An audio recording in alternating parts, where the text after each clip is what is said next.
Uyingane wethu ngiyethemba ukuthi niyaphila kuzo zonke iy'ndawo la kuzofika khona le video. Uma uqala ngale kule channel qinisekisa ugcina subscribe uzothola zonke izinto engiyiphosta kuyona-ke le channel. Insizwa-ke ezibiza ngendlondlo yamanzi sikhiphe-ke umlayezo ovela-ke lapha ekhasini lawo-ke laka-Facebook ithi-ke amanzi ayahlonishwa. Uma sithi amanzi kanabanikazi sisho ukuthi-ke kunabantu abaphila emanzini spiritually. Umuzi wabo amanzi. Yayisiveza ukuthi-ke ngakho-ke awenzi umathanda kuyacelwa ngemali emhlophe. Awuvese nje ungene nje bese uyenza. Ngisho kungathiwa-ke uyakwazi ukubhukuda, uma-ke sebekudonsa ngeke uphume. Imithi-ke niyayihlonipha, niyayisaba. Uma kuthiwa-ke noma-ke ungahlangani nomuntu nenza sure, kodwa-ke amanzi niwathatha kancane.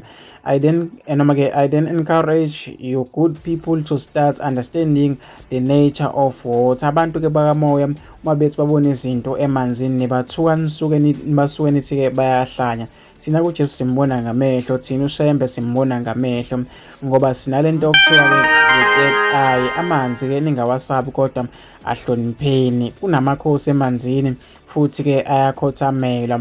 Indlondlo-ke inkosi yamanzi. Le nsizwa-ke ibhaleka nje ey'nkundleni zokuxhumana wey'ngane zakwethu. Ngiyafisa ukuthi ngizwe uvo lwakho nombono wakho ukuthi wena ucabangani-ke ngalelo daba. Hlangana phakathi kwi-comment section.